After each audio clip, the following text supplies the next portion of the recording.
The bass thrummed through my rib cage like a second heartbeat, each pulse syncing with the neon lights that painted the club in shades of electric blue and violent pink. I shouldn't have been there.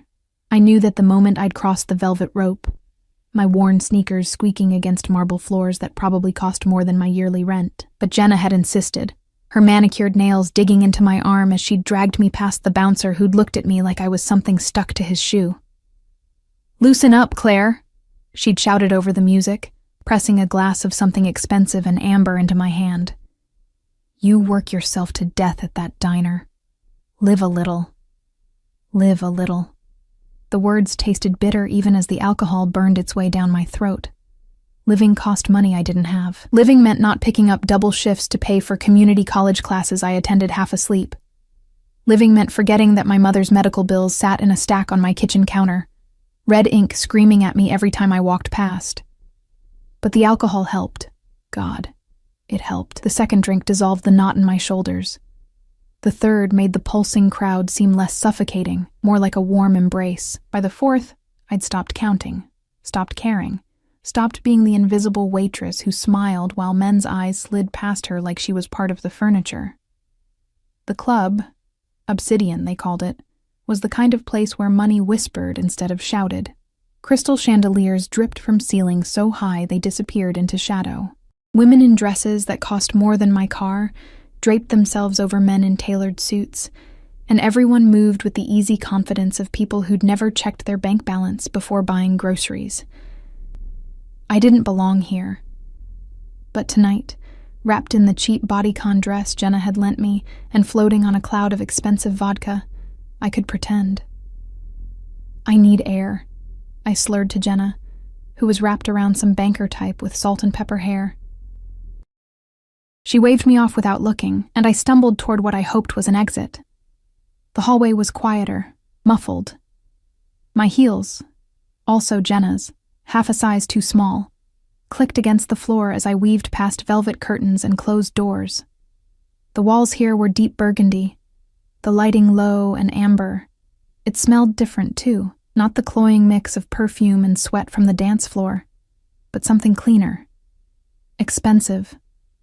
Like cedar and something sharp I couldn't name. I pushed through a door, expecting to find a balcony or a fire escape. Instead, I stumbled into a private lounge. The room fell silent. 3 men in dark suits turned to look at me, their conversations dying mid-sentence. They stood near a bar made of black marble, glasses of whiskey catching the light. But they weren't what made my alcohol-soaked brain suddenly snap to attention. He sat in a leather chair that might as well have been a throne, one leg crossed over the other, a crystal tumbler balanced on his knee. The dim lighting carved shadows across a face that could have been chiseled from marble. Sharp jawline, high cheekbones, a mouth set in a line that suggested he rarely smiled, but it was his eyes that stopped me cold. Dark, almost black, they fixed on me with an intensity that made my skin prickle with something between fear and recognition. He wore all black. Black suit, black shirt with the top 2 buttons undone, black tie loosened just enough to seem deliberate. Even in my drunken haze, I could see the quality, the way the fabric fell, the subtle sheen of silk, the watch on his wrist that probably cost more than my mother's entire medical debt. Everything about him screamed danger, power, control. And I, drunk and stupid and so tired of being invisible, giggled. "Oops," I said, my voice too loud in the sudden quiet. "Wrong door." I should have left. Should have backed out immediately and found Jenna and gone home. But the alcohol had other ideas, and my traitorous feet carried me further into the room instead of out of it. "Nice setup," I said, gesturing vaguely at the opulent space. Very broody. Very bad boy in a leather jacket vibes, except with like really expensive whiskey. One of the men, built like a tank, with a scar running down his cheek, took a step toward me. But the man in the chair raised one hand, barely a movement, and Tank Man froze. "Bad boy?" His voice was low, almost amused. It rolled over me like smoke, cultured and controlled with just a hint of something foreign in the vowels. "European, maybe. Is that what you think?" I should have heard the warning in his tone. Should have recognized the way the other men tensed. the way the air itself seemed to thicken. But I was drunk and reckless, and so goddamn tired of being afraid of everything. Yeah, I said, leaning against a side table for balance. The whole dark and mysterious thing. The private room. The scary bodyguards. I waved at the men, who looked like they wanted to throw me out a window. It's I'm dangerous, stay away, very attractive in a fictional sense. The corner of his mouth twitched. Fictional. Well, yeah. In real life, guys like you are usually just assholes with daddy issues and trust funds. The words spilled out before I could stop them, liquid courage making me bold and stupid. No offense. The room's temperature seemed to drop 10 degrees. Tankman looked like he might actually implode. But the man in the chair just studied me, his dark eyes moving over my face like he was reading something written there that only he could see. Then he stood. He moved like water, fluid and deliberate, and suddenly I realized how tall he was. 6'3", maybe 6'4". The suit did nothing to hide the breadth of his shoulders, the lean strength in the way he carried himself.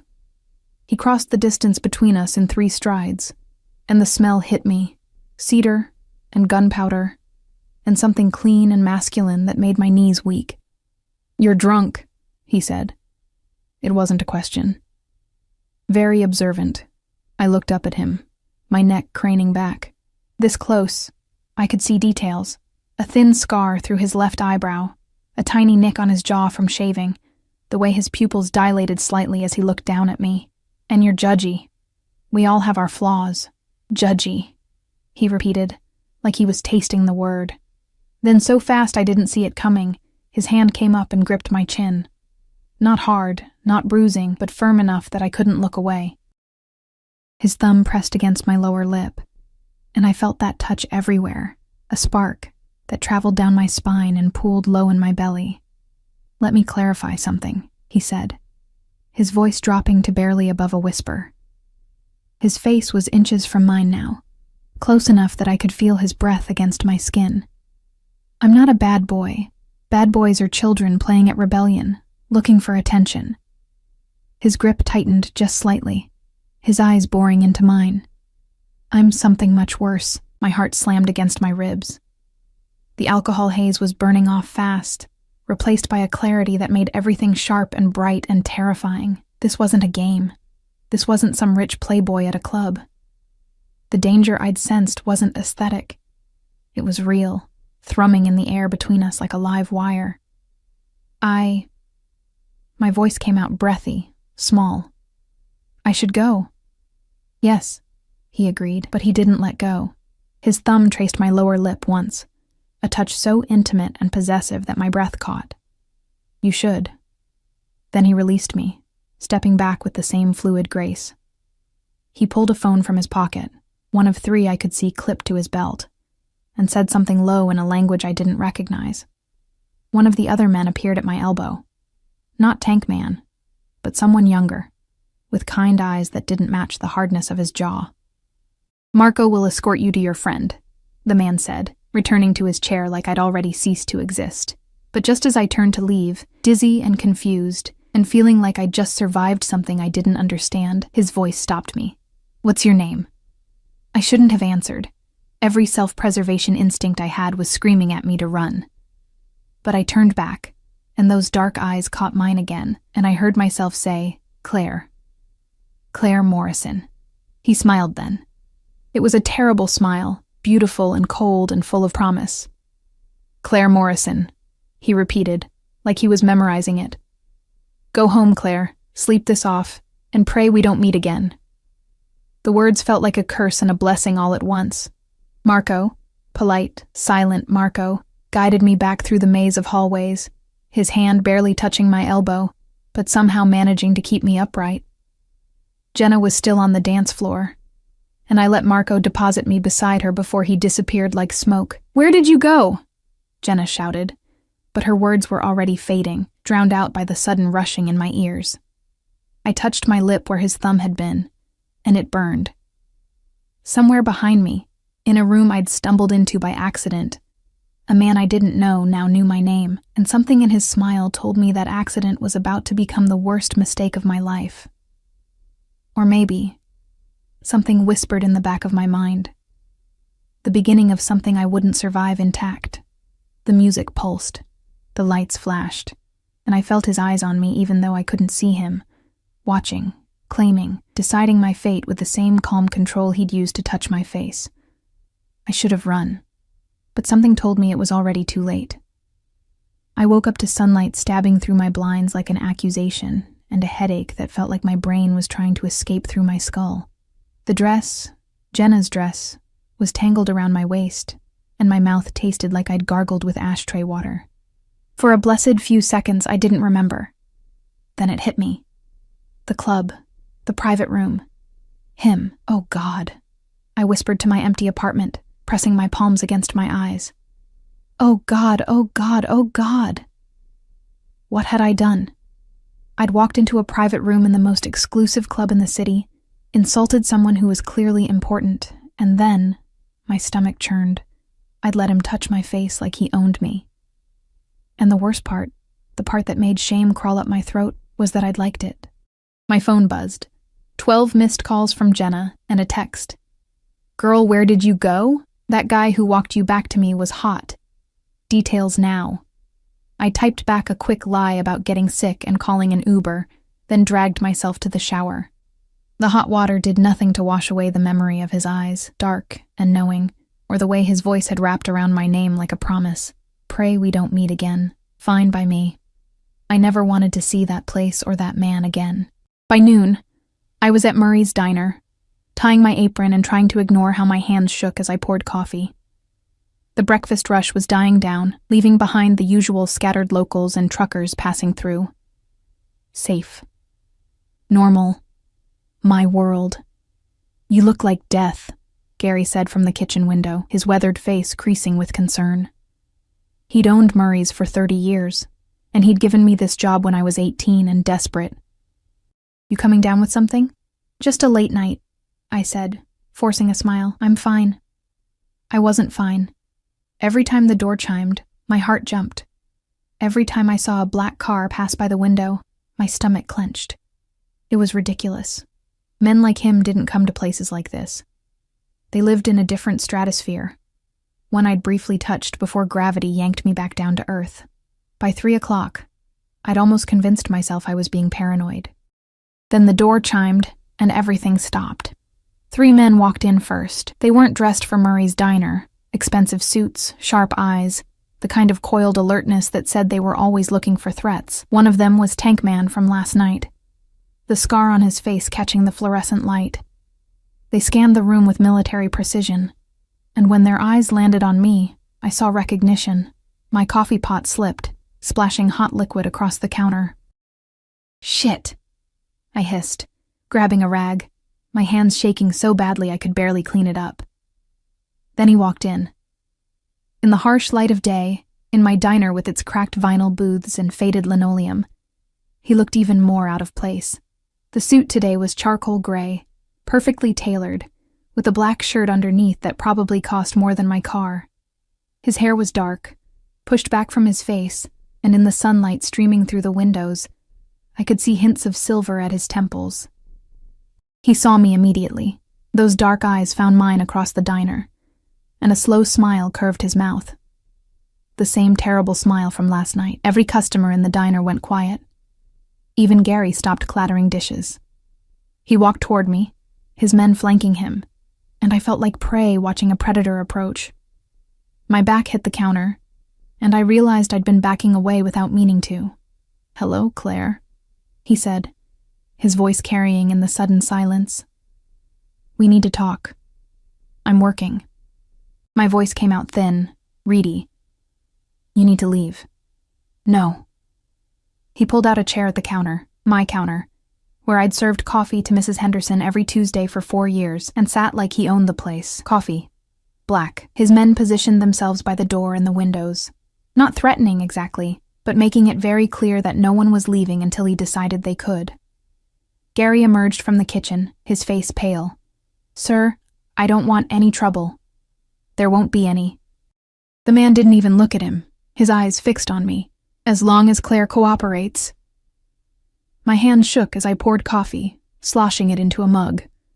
I set it in front of him too hard, liquid sloshing over the rim, and he smiled like I'd done something adorable. "Sit," he said, gesturing to the stool beside him. "I'm working," I repeated. "Gary." He finally looked away from me, toward my boss. "Give Claire the rest of the day off, paid, of course." He pulled out a wallet, black leather, thick with cards and cash, and dropped several $100 bills on the counter. "For your trouble." Gary looked at the money, then at me, then at the men blocking his exit. "Claire, honey, why don't you take your break?" Betrayal stung, but I couldn't blame him. Gary had a wife, grandkids. He wasn't going to risk them for me. I untied my apron with numb fingers and sat, leaving as much space between us as possible. "What do you want?" "Several things." He took a sip of coffee, and somehow made even that look elegant. "First, your full name. Claire Morrison, but Morrison from marriage or birth?" "Why does it matter?" "Answer the question." The command in his voice made me bristle. "Birth. I've never been married. Now leave me alone." "Second." He ignored my demand entirely. "Your address, your mother's current location, your class schedule at community college, and your work schedule here and at the dry cleaners on 5th Street. Ice flooded my veins. "How do you—" "I know everything about you, Claire." He set down the mug and turned to face me fully, and the intensity in his gaze made it hard to breathe. "I know your mother has stage 4 cancer and is currently at St. Mary's Hospice. I know you're 24 years old, dropped out of college twice to pay her medical bills, and work 70 hours a week between 3 jobs. I know you have $15 in your checking account, $60,000 in medical debt, and you haven't bought yourself anything new in 8 months. Tears burned my eyes. You had no right. I have every right." He leaned closer, his voice dropping. "Because last night, you walked into my private room. You looked at me, and laughed. You called me a bad boy and told me I had daddy issues." His smile was sharp enough to cut. "Do you have any idea how rare that is? How long it's been since anyone dared speak to me like that?" "I was drunk," I whispered. "I didn't know what? Who I am?" He tilted his head. "No, I don't suppose you did. Allow me to introduce myself properly. Alexei Volkov. And before you ask, yes, that Volkov." The name hit me like a physical blow. Even I knew that name. Everyone in the city knew that name, whispered in the same breath as words like organized crime and untouchable and dangerous. "Oh God," I breathed, "not God, though people do pray to me sometimes." He said it without humor, stating a fact. Usually they're begging for their lives. I jerked back, my stool scraping against the floor. "Are you threatening me?" "No." He caught my wrist before I could bolt, his grip firm but not painful. "I'm explaining context, so you understand the position you're in." "I didn't do anything wrong," I said, hating how my voice shook.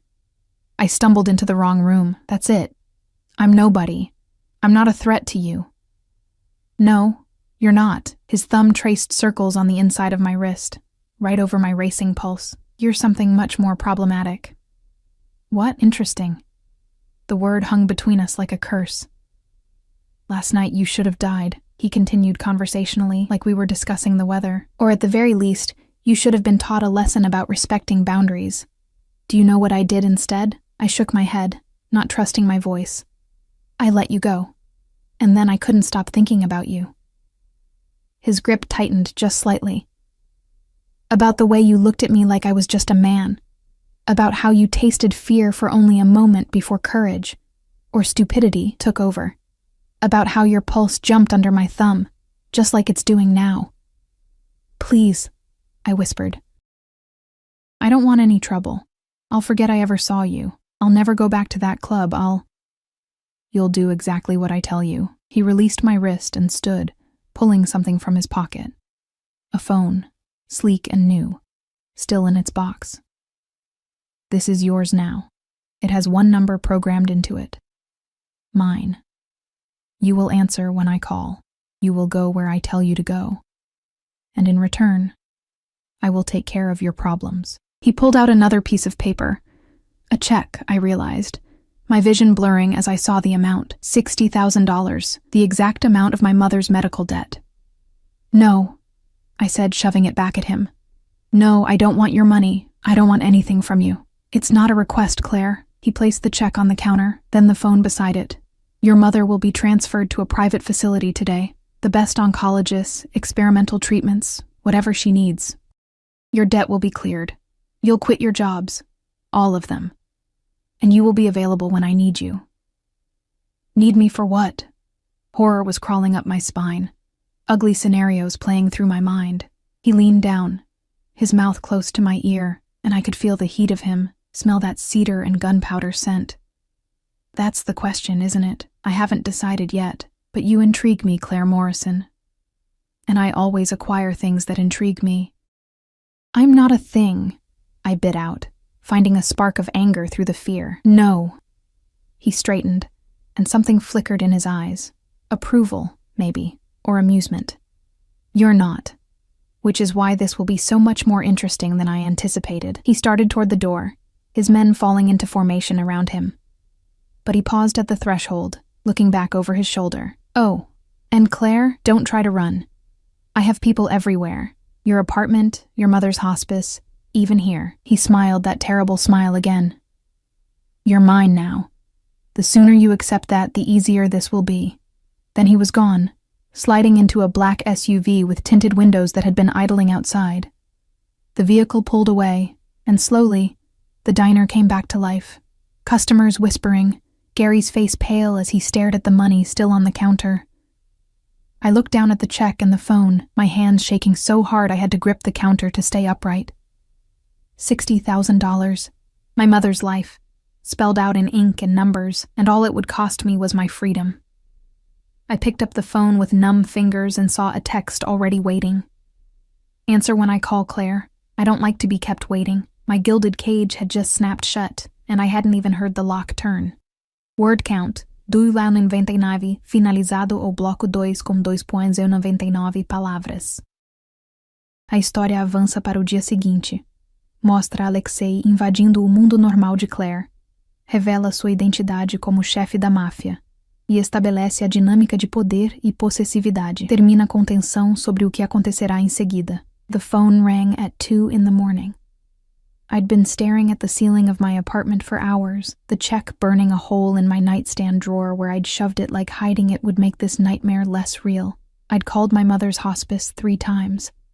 They'd confirmed, voices careful and professional, that Mrs. Morrison had been transferred to Willow Heights, a private facility I'd only ever seen in magazines, the kind of place where dying felt less like an ending and more like a luxury retreat. "We can't discuss who authorized the transfer," the nurse had said. "But your mother is very comfortable. The doctors are optimistic about some new treatment options. Optimistic. For stage 4 cancer. Because of him." When the phone lit up, Alexei, no last name needed, my stomach dropped. I let it ring twice before answering. "Hello? Did I wake you?" His voice was smooth, unhurried, like calling in the middle of the night was perfectly normal. "Yes," I lied. "Another lie, Claire. I can practically hear you thinking from here." There was a smile in his voice. "Get dressed. Something nice. A car will be there in 20 minutes. It's 2 in the morning, I said, sitting up. "I'm not going anywhere." "Yes, you are. Unless you'd prefer I come up and dress you myself. I'm parked outside your building right now, and I'm not a patient man." I scrambled to the window, yanking back the curtain. Sure enough, the black SUV idled at the curb, windows dark, exhaust puffing into the cold night air. My skin crawled with the knowledge that he could see my window, probably knew exactly which apartment was mine, had probably known for days before ever walking into the diner. "Why?"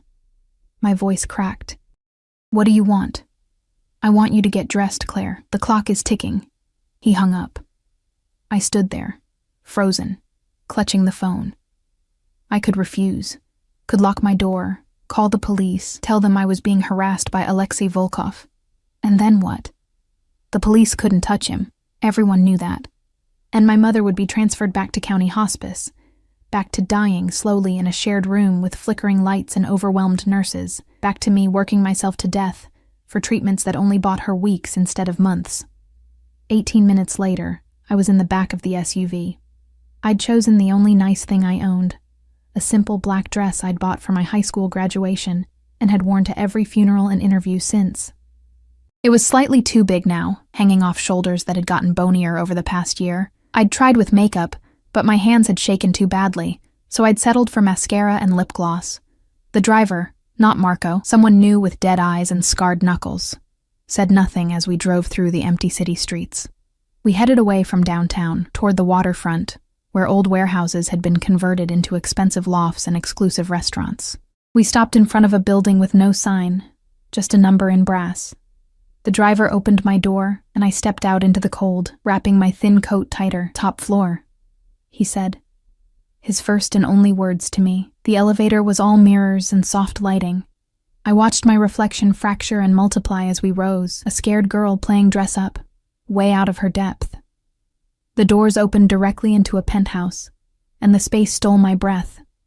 Floor-to-ceiling windows overlooked the harbor, the city lights reflecting off black water like fallen stars. The furniture was all clean lines and expensive leather, art on the walls that I suspected was original, not prints. A fireplace crackled with real flames, and the whole space smelled like him, cedar and smoke and money. Alexei stood by the windows, hands in his pockets, silhouetted against the city. He'd changed since this afternoon, black slacks and a white shirt with the sleeves rolled up, exposing forearms corded with muscle and marked with scars that looked like they had stories I didn't want to know. "You came," he said without turning around. Did I have a choice? No. He turned then, and even from across the room, his eyes found mine with that unsettling intensity. But I appreciate the illusion of cooperation. It makes this easier. Makes what easier? He crossed to a bar cart and poured 2 glasses of something amber. "Come here, Claire." It wasn't a request. I forced my feet to move, crossing the expanse of hardwood until I stood close enough to take the glass he offered. Our fingers brushed, and I jerked back like I'd been burned. He smiled. Still afraid of me. Shouldn't I be? Yes. He took a sip, watching me over the rim. But you're here anyway. That's either very brave or very stupid. I haven't decided which. You didn't leave me a choice, I repeated. My mother is receiving the best care money can buy, and will continue to, as long as you keep your end of our arrangement. What arrangement? You never actually explained what you want from me. He set down his glass and moved closer, and I had to fight the urge to back away. You really don't know, do you? How rare you are. I'm not rare. I'm a broke waitress with a sick mother. I'm the opposite of rare. I'm invisible. To them, maybe. His hand came up, and I flinched. But he just tucked a strand of hair behind my ear, the gesture almost tender. But not to me. When you walked into that room, drunk and fearless, do you know what I saw? I shook my head. Someone who didn't know to be afraid. Who looked at me like I was just a man, not Alexei Volkov, not the Pakhan, not someone to bow and scrape to. Just a man. His thumb traced my cheekbone. Do you understand how intoxicating that is? How dangerous? I don't understand any of this, I whispered. Why me? There are thousands of women in this city who would throw themselves at you. Beautiful women, educated women, who would see my money and power first, who would calculate angles and benefits before they even learned my name. His grip tightened just slightly. You didn't even know who I was. And when you found out, you were terrified, yes, but you still had fire in your eyes. Still told me no. And that's attractive to you? Someone saying no? It's novel. His mouth curved. Everyone says yes to me, Claire. Everyone. They say yes because they're paid to, or because they're afraid to do otherwise, or because they want something from me. But you? He leaned down until his forehead almost touched mine. You said no because you meant it. And I find I want to know what it takes to make you say yes. My heart hammered against my ribs. This is insane. You don't even know me. I know you work 3 jobs to pay for a mother who's dying anyway. I know you sacrifice everything for people who wouldn't do the same for you. I know you're loyal to a fault, brave when you shouldn't be, and so goddamn stubborn you'd rather drown than ask for help. His eyes searched mine. I know you better than you think. Knowing facts about me isn't the same as knowing me. No, he agreed, which is why you're here, so I can learn the rest. He stepped back and I could breathe again. He gestured to a dining table I hadn't noticed, set with white linens and covered dishes. Sit. Eat. You've lost weight you can't afford to lose. I'm not hungry. Sit anyway. I found myself obeying, hating how easily I'd fallen into the pattern. He sat across from me, and one of his men, I hadn't even seen him arrive, appeared to serve the food. Lobster, steak, vegetables that probably cost more than my weekly grocery budget. It smelled incredible, and my traitorous stomach growled. Eat! Alexei commanded again, his eyes never leaving my face. I picked up my fork. The food was perfect, melt in your mouth tender, but it tasted like ash. How long? I finally asked. How long what? How long do I have to do this? Play whatever game this is? He considered the question, cutting his steak with precise movements. That depends entirely on you, on whether I give you what you want, on whether you stop fighting the inevitable. He set down his silverware and leaned back, studying me. You think this is temporary, that eventually I'll lose interest and let you go back to your little life. But here's the truth, Claire. I don't lose interest. When I decide I want something, I keep it. I'm not a possession. Aren't you? He tilted his head. I own your mother's life. I own your apartment. Yes. I bought your building this afternoon. I own your debt, your future. Every breath you take from this moment forward, you can fight it. Make this difficult for both of us, or you can accept it and let me take care of you. Tears burned my eyes. This isn't taking care of me. This is ownership. Yes. No apology, no shame. But I take care of what's mine, Claire. Your mother will live longer and more comfortably than she ever would have otherwise. You'll never work another double shift. Never check your bank account in fear. Never go to bed hungry. All you have to do is stop fighting me.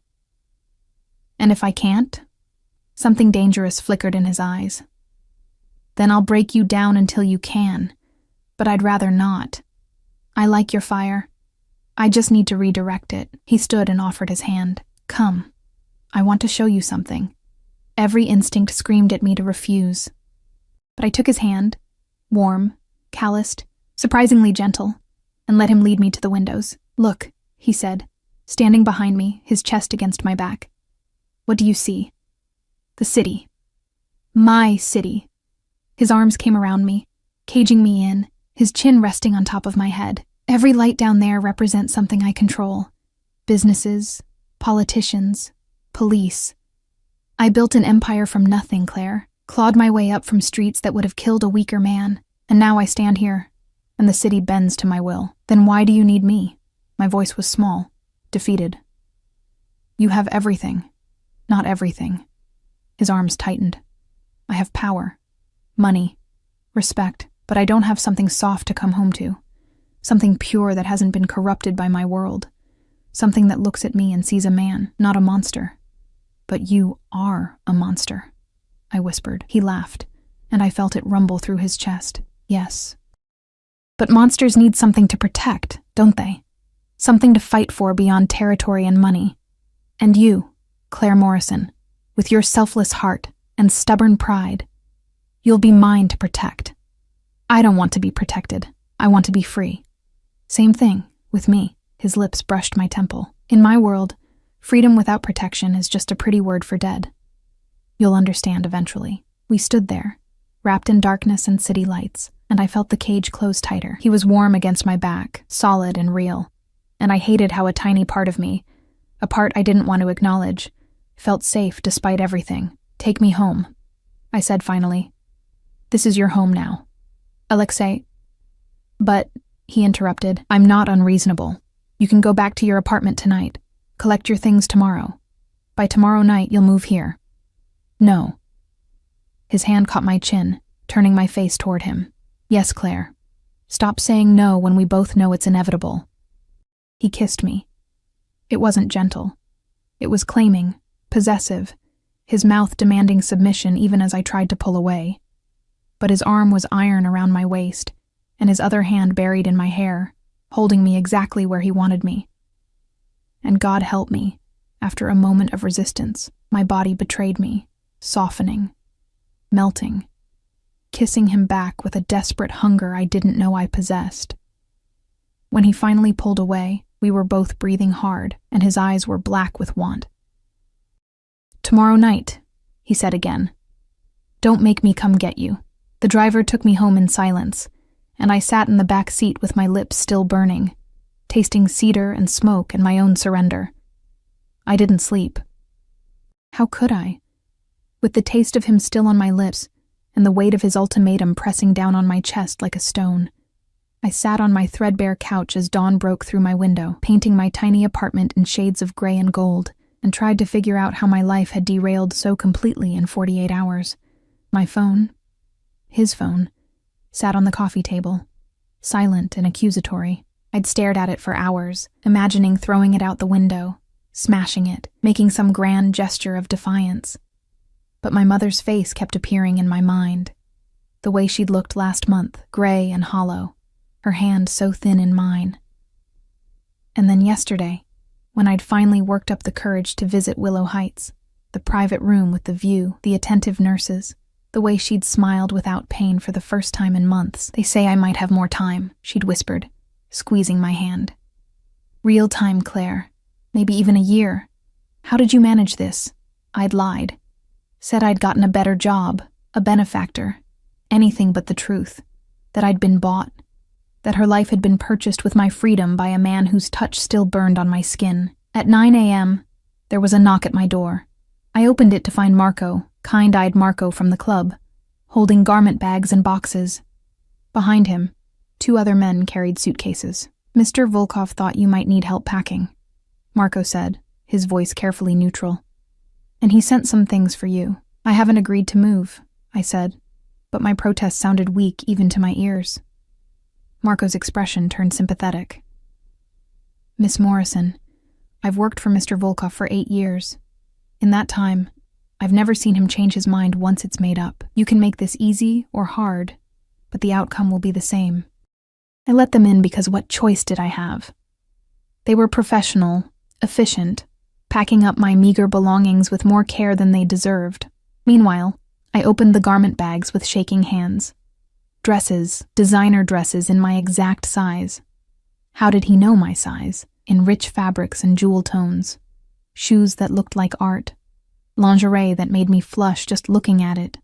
Delicate lace and silk in blacks and creams and deep burgundy. "He has excellent taste," Marco offered, seeing my expression. "He has control issues," I corrected. Marco almost smiled. That too. By noon, my entire life was packed into 6 boxes. 6 boxes to show for 24 years of existence.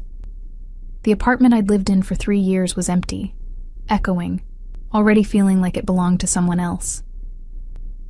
"The lease has been terminated," Marco informed me. "And your deposit refunded, plus compensation for early termination." "Of course it has," I said hollowly.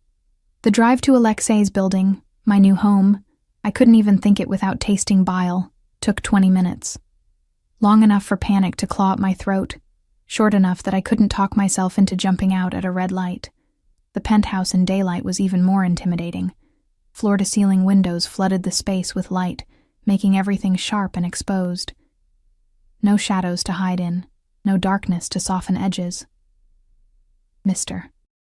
Volkov is in a meeting," Marco said, leading me down a hallway I hadn't seen last night. "He'll be back this evening. This is your room."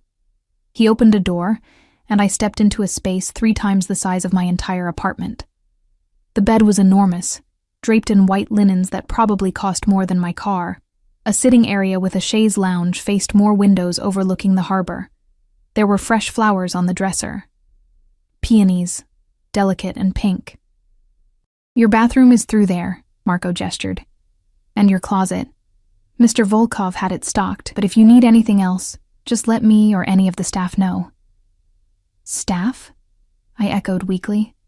"There's a housekeeper, a chef and security, of course. Mr. Volkov values privacy and safety above all else." Marco's expression turned serious. "Miss Morrison, I know this is overwhelming, but Mr. Volkov, he doesn't do this. Bring someone into his home, I mean. In all my time with him, you're the first. Lucky me, I muttered. After Marco left, I explored my gilded cage. The closet was a room unto itself, already filled with more clothes than I could wear in a year. The bathroom had heated floors, a shower with 6 jets, and a bathtub deep enough to drown in. Everything was perfect, expensive, beautiful. And none of it was mine. Not really. I found myself back at the windows, staring out at the city. From up here, people looked like ants, their problems tiny and insignificant. Is this how Alexei saw the world? From above, everyone small and controllable. You didn't run. I spun. Alexei stood in the doorway, still in his suit, tie loosened. I hadn't heard him come in. How long had he been watching me? Marco said you were in a meeting. I was. I cut it short. He crossed the room with that predatory grace, stopping close enough that I had to tilt my head back to meet his eyes. I half expected to get a call that you'd tried to escape. Where would I go?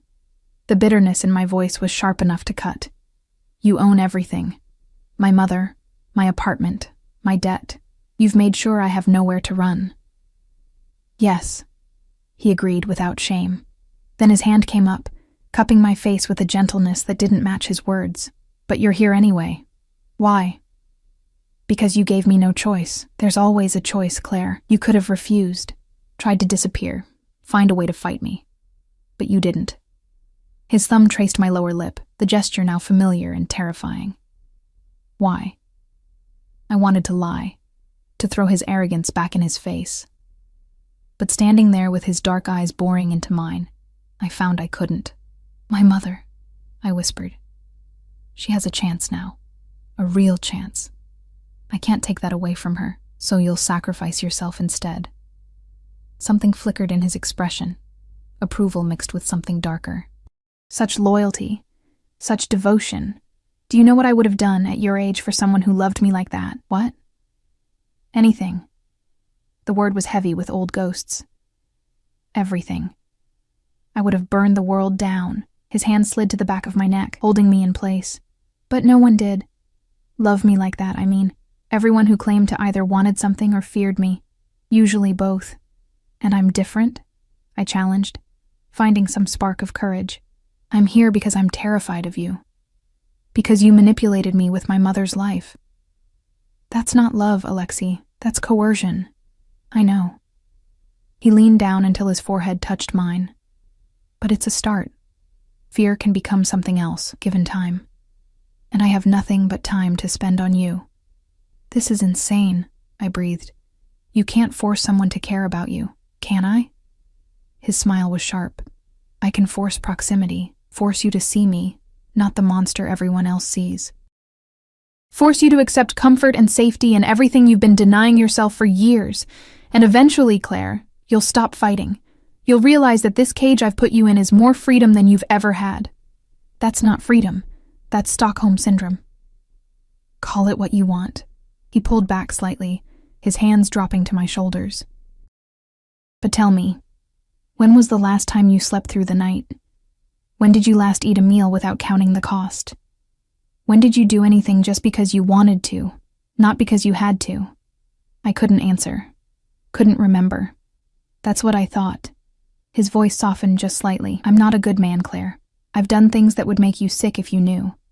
But I take care of what's mine. And you're mine now, whether you accept it or not. Before I could respond, his phone rang. One of 3 clipped to his belt. He answered in Russian, his voice sharp and commanding, completely different from how he'd just spoken to me.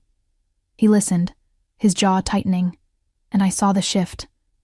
The man becoming the monster. Deal with it, he snapped, then switched to English. No witnesses. Clean it up before morning. He hung up and turned back to me, and it was jarring how quickly his expression smoothed. I have to go out. There's a situation that needs my attention. What kind of situation? I asked, then immediately wished I hadn't. His smile was cold. The kind you don't want to know about. Stay here. Don't leave the penthouse. Marco will be outside if you need anything. So I'm a prisoner. You're protected, he corrected. There are people who would hurt you to get to me. Until I've made it clear you're untouchable. You don't leave without me or my security." He started toward the door, then paused, looking back. "Oh, and Claire, there's a dress in your closet. Black, long. Wear it tonight. We have a dinner to attend." "I'm not going to Yes, you are." His voice turned hard. "You'll smile, you'll stay by my side, and you'll show everyone that you belong to me. This isn't negotiable." Then he was gone, and I was alone in my beautiful prison. I found the dress. Of course it was perfect. A black silk gown that would cling to every curve, elegant and sophisticated, and completely unlike anything I'd ever worn. There was jewelry, too, in a box on the dresser, a necklace of diamonds that probably cost more than my mother's house. I tried the door to the hallway, locked from the outside. I tried the windows. They didn't open. I was well and truly trapped. Hours passed. I showered, using products that smelled like jasmine and vanilla. I dried my hair, applied the makeup from the vanity that had appeared while I'd been in the bathroom. I put on the dress, the jewelry, the heels that made my legs look miles long. When I looked in the mirror, I didn't recognize myself. This woman was elegant, expensive, someone who belonged in Alexei's world. Not Claire Morrison, the waitress who'd lived on ramen and hope. When Alexei returned at 7, blood on his cuff that he'd tried to wash off, he stopped dead at the sight of me. "Bože moi," he breathed. "You're stunning." "I'm dressed up like a doll," I corrected. "My doll." He crossed to me, taking my hand and spinning me slowly. Mine to dress, mine to protect, mine to show off. His eyes were hot, possessive. "Every man at that dinner will want you, and every one of them will know they can't have you, that you're mine." He kissed me then, hard and claiming, tasting like whiskey and danger. And when he pulled back, leaving me breathless and flushed, he smiled. "Let's go show them who you belong to." The car ride was silent, Alexei's hand possessive on my thigh. We pulled up to a restaurant I'd seen featured in magazines, Luminance, where reservations took months and entrees cost hundreds. But we didn't go to the main entrance. We were led through a private door, up an elevator, into a room where danger wore expensive suits and women glittered with jewels and secrets. Alexei's hand found the small of my back, guiding me into the lion's den. "Gentlemen," he announced, his voice carrying, "I'd like you to meet Claire, my Claire." And just like that, I became property in front of an audience. The dinner was a blur of faces and false smiles, of men whose eyes lingered too long and women whose gazes were pure calculation. Alexei kept me close, his hand always touching me, my back, my hand, my knee under the table, claiming me over and over with casual possessiveness. "So tell me, Claire," one man said, Dmitri, someone important in Alexei's organization, "how did you capture our Pakon's attention? He's famously unattached." "I called him a bad boy," I said before I could stop myself. The table went silent. Then Alexei laughed, a real laugh, warm and surprised, and pulled me closer. "And I told her she had no idea," he finished, kissing my temple. "But she's learning." The message was clear. I was his, untouchable, under his protection and his control. And as the night wore on, I felt myself slipping further into the role, smiling at his side, accepting his touches, playing the part of the willing captive. Because what choice did I have? When we finally returned to the penthouse, I was exhausted, emotionally, physically, completely drained. "You did well tonight," Alexei said, removing his jacket. "They'll think twice before approaching you now." "Is that what this was? Marking territory?" "Yes." He turned to face me, starting to loosen his tie. "In my world, showing weakness gets you killed. You're my weakness now, Claire, so I have to make you my strength instead. Make it clear that touching you means war. I never asked to be your weakness. No. You just stumbled into my room, drunk and beautiful, and completely unaware of what you were starting." He crossed to me, backing me up until my legs hit the bed. "But here we are. And now we both have to live with the consequences." His hand cupped my face, and I saw something in his eyes, want mixed with something softer, more dangerous. "Tell me to stop," he whispered, his thumb tracing my lower lip. "Tell me you don't feel this thing between us, and I'll walk away. Sleep in another room. Give you space." I should have said it. Should have told him to leave, to give me time. Anything to slow this freight train we were on. But I couldn't. Because despite everything, the fear, the coercion, the cage he'd locked me in, I did feel it. That pull, electric and terrifying, that made my skin burn where he touched me. So I said nothing, and Alexei smiled like I'd just given him the world.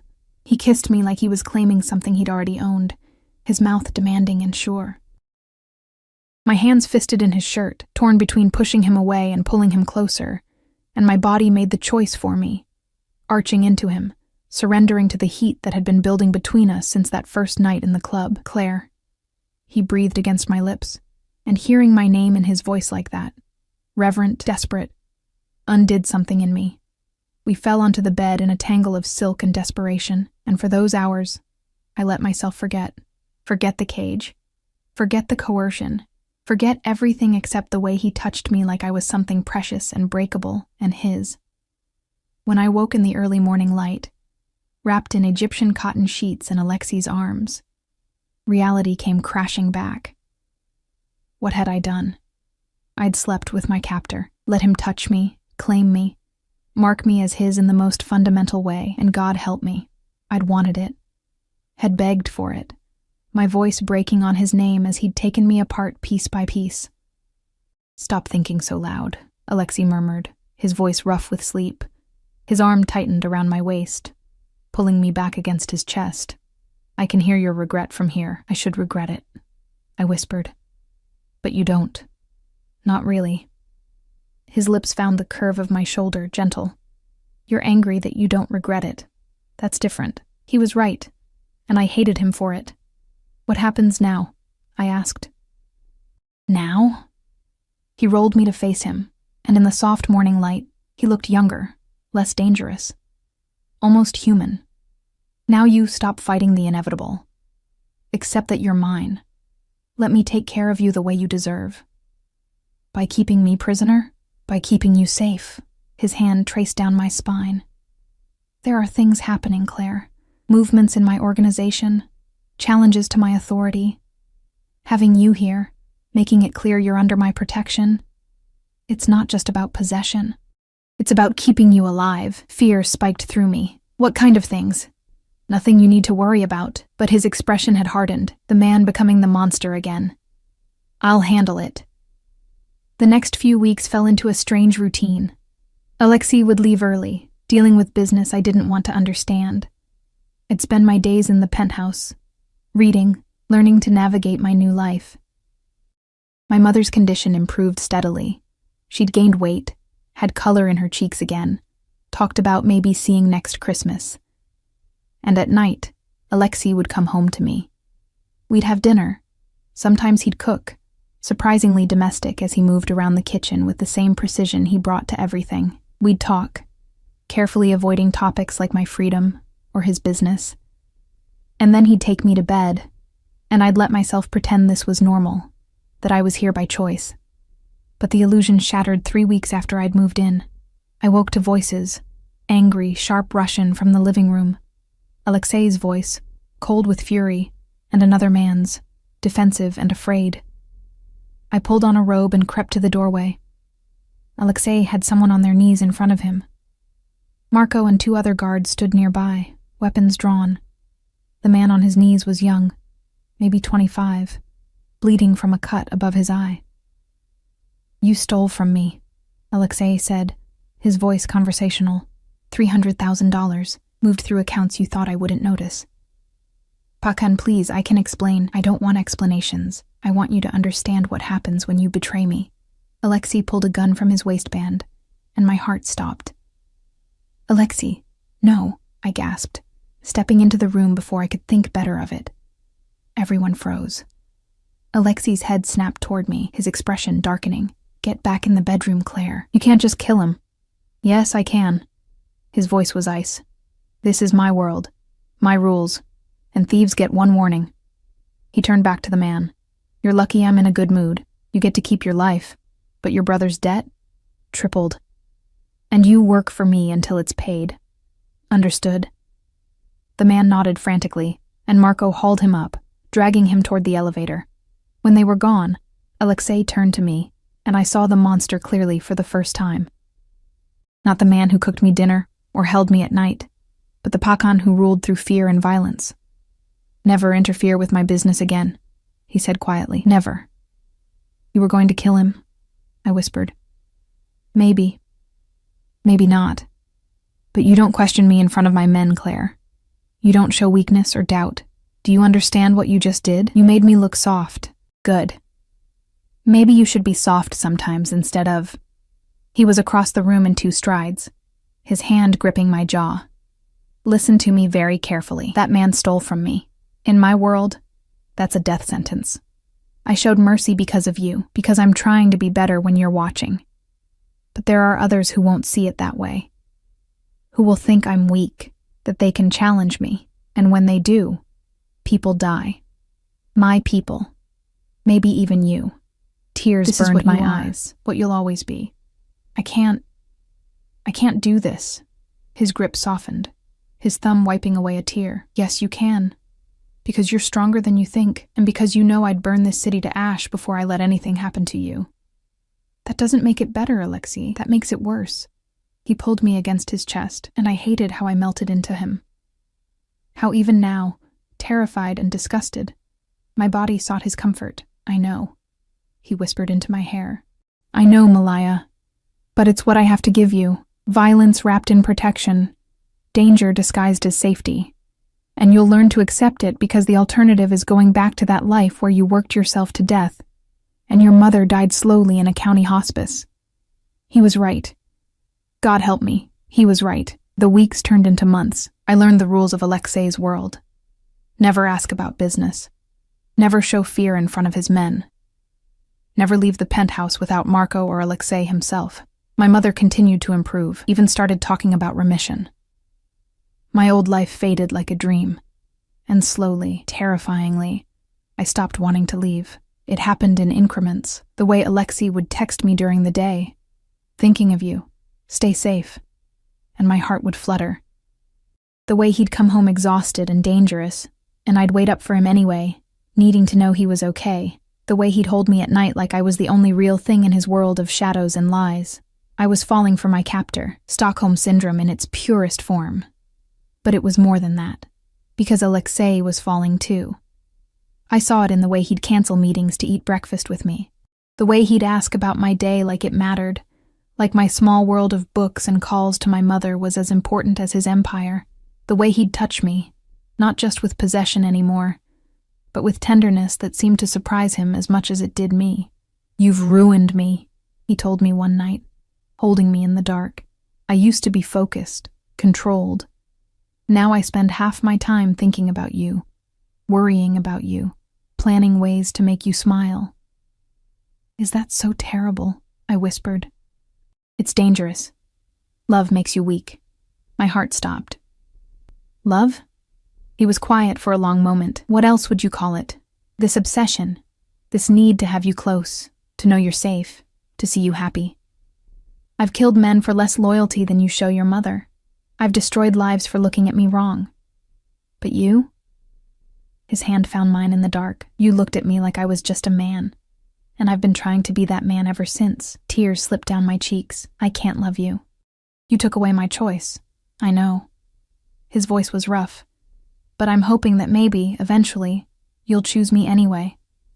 Not because you have to, but because you want to. That's not how this works, Alexei. Then we'll make new rules." He pulled me closer. "I can't let you go, Claire. I'm too selfish, too obsessed. But I can give you everything else. Freedom within these walls. Anything you want. Just stay." Where would I go? The words came out broken. "You're right.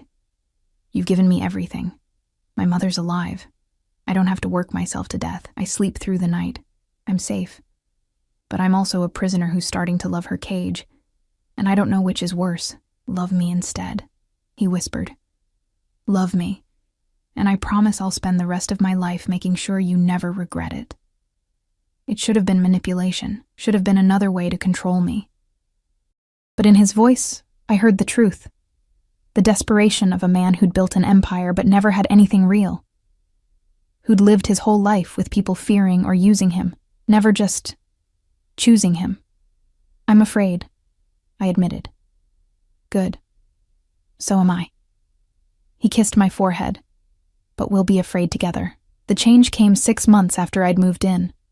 Alexei came home early, his expression tight with something between anger and excitement. Pack a bag, he said. We're leaving for a week. Where? My house in the mountains. There's been chatter. Threats against me, which means threats against you. I need you somewhere secure while I deal with it. The mountain house was more fortress than home. High walls, security everywhere, isolated from everything. But it was also beautiful, all stone and wood and windows overlooking endless forest. And it was there, away from the city and his empire, that I finally saw all of Alexei. He cooked breakfast in a worn t-shirt and jeans, looking almost normal. We hiked through the woods, his hand in mine, talking about everything and nothing. He told me about his childhood in Russia, the poverty, the violence, how he'd clawed his way out. I told him about my dreams, silly things like owning a bookstore, traveling, having time to just be. I could give you that, he said. The bookstore. We could set it up in the city, staff it, whatever you want. I don't want you to buy me things, I said. I want... What? I want you to be happy without needing to control everything. I want to stay because I choose to. Not because you've made it impossible to leave. I want this... I gestured between us. To be real. He stopped walking, turning to face me. It is real, Claire. The most real thing I've ever had. His hands cupped my face. You want choice? Here it is. I'm giving you one, right now. You can leave. I'll set you up somewhere safe, make sure your mother's care continues, give you money to start over. No strings, no conditions, or you can stay, and we build this thing between us into something that isn't about cages and coercion anymore. My heart hammered. You'd really let me go?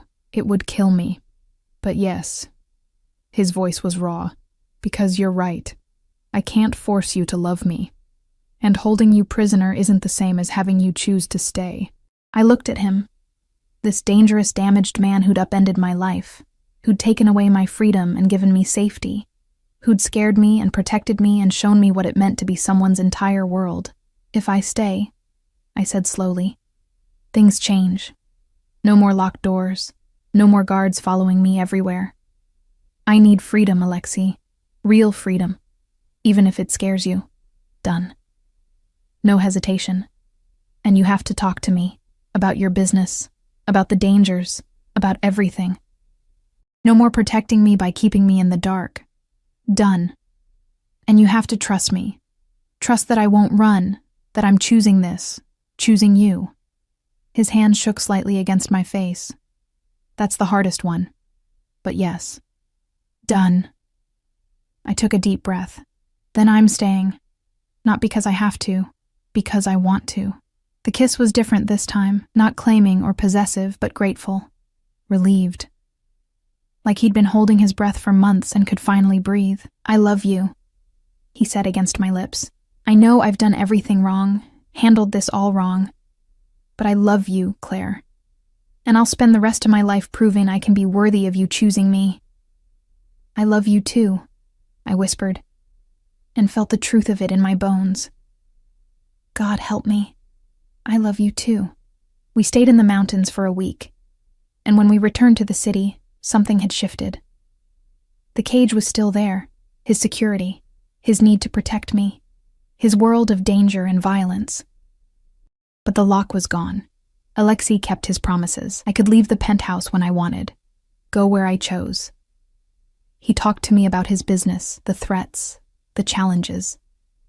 And slowly, carefully, we built something real from the wreckage of how we'd started. My mother went into remission 6 months later. She cried when she saw me at Alexei's side, and later, in private, she asked, "Are you happy?" I thought about it. Really thought about it. About the girl who'd stumbled drunk into a room and called a Mafia boss a bad boy. About everything that had happened since. The fear and coercion and slow, terrifying fall into love with someone impossible. Yes, I said finally. I really am. Because sometimes the cage becomes home. Sometimes the monster becomes the man. And sometimes when you stop fighting the inevitable, you find that freedom isn't about leaving. It's about choosing to stay. Alexei found me by the windows that night, looking out at the city lights. "What are you thinking?" he asked, pulling me back against his chest. "That you were right," I admitted. "That night at the club when I called you a bad boy and you said I had no idea." "And now?" "Now I know. You're not a bad boy.